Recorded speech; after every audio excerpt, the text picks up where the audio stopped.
20th chapter of this series. The month of April is not one that I'm very happy, but I can't say I'm especially disappointed either, as most of the results were among the expected. First, we played against Zaragoza, a game expected to be tough and in which prior to it I was happy with getting a draw. Tactics didn't work well, and the chances seemed to do nothing. After more than 1 hour of match, I realized why the chances in the form of shots were not having any effect. The 4-3-3 formation that was the basis for this formation, the 4-4-2 diamond, were heavily tweaked in the individual sliders. So there was little that the shots were changing. So I undid every slider changes, left only new changes in no more than 2 or 3 players, and returned to the match. It seemed to improve the things, but not too much. Some minutes later, then I made a new round of changes, just a few sliders, and things seemed to click in place finally. But by then it was only no more than 10 minutes left to the end of the match, and it was too late for the changes to pay off. Then we played against Real Madrid, expecting to get nothing but mauled. I used the 4-4-2 diamond, as in my experience that tends to hurt a 4-2-3-1 like Real Madrid was using. I didn't set any individual tactics, the opposition instructions I mean, and things weren't much better than in the other match the month before with the 4-2-3-1. We conceded one goal more, again with a penalty by Buffo. We got 3 shots instead of just one, 2 of them on target. They got a lot of shots and we were battered in the just manner. Surprising to see that there are 2 players that were considered to have a good performance. Then a match against Levante, who were right behind us in the table. I would have been happy to get a draw from this match, but I hope that I could get a win because they are not that good.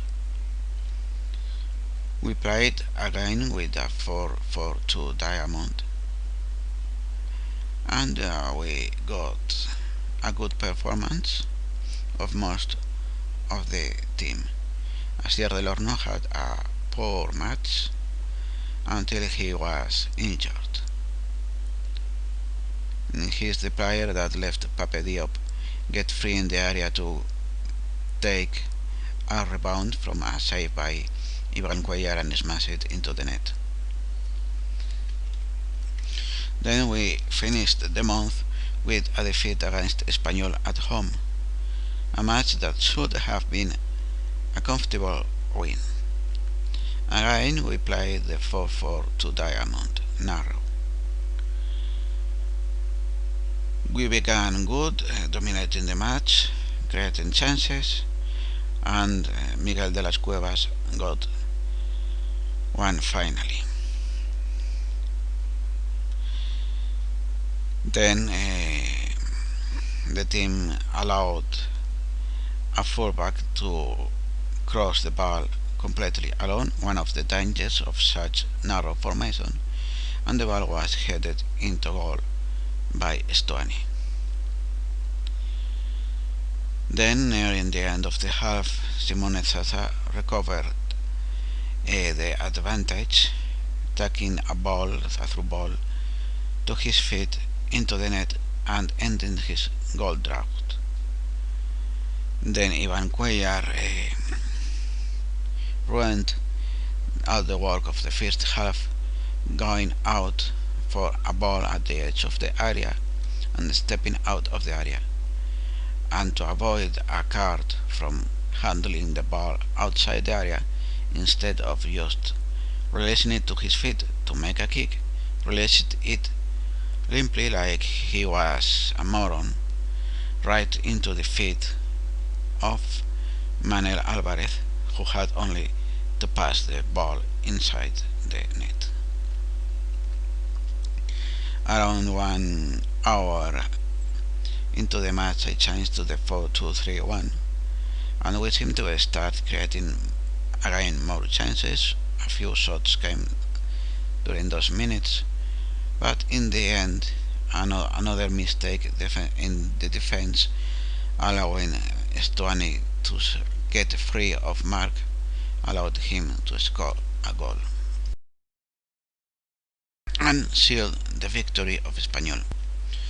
After that month, and with 3 matches to play, we are 10th position, which is better than I expected, 1 point from 9th, and too far from the 8th to be any higher, and with a chance to be as high as 9th or as low as 15th, depending on what we do during the next month.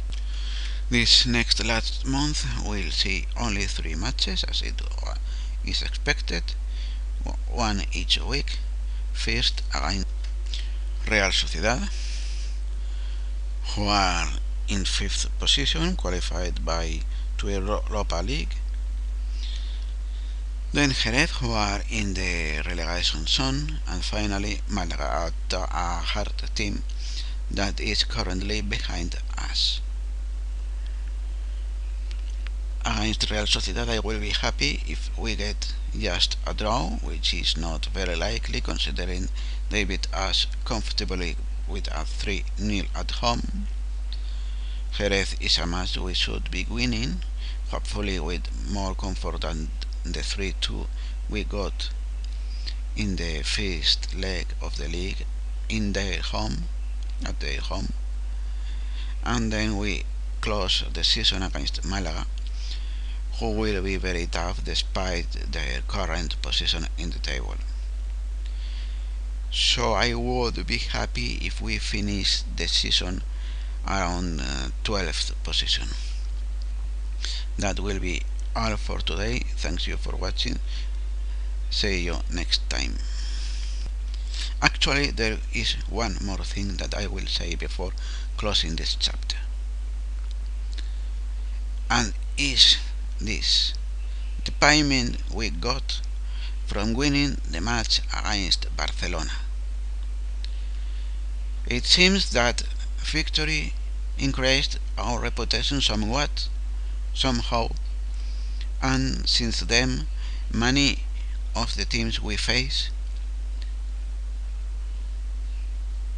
hard tackles continually, just play in a hack and slash style, and this was the worst match in that aspect since that time, and we got up to 6 injuries,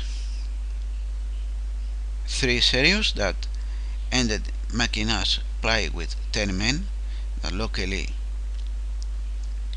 they got one of their men sent off after we lost the 10th man, which was Daniele Paponi, and also we played without a striker, as the 3 chances were used in the first half to avoid heavy injury to Miguel de las Cuevas, and then to the other 2 heavy injuries suffered by Rasier del Horno and Gaston Sangoy. So it is a factor that could have also helped our poor results in matches against teams like Celta de Vigo or Espanyol, and it could have costed us against Levante, but fortunately in that match it didn't do more than two injuries that lasted beyond the match. One of them was used of 1-2 days, and the other just was 4 weeks. It was the worst, and that was that of Gaston Sangoy with broken ribs. And now that is truly all.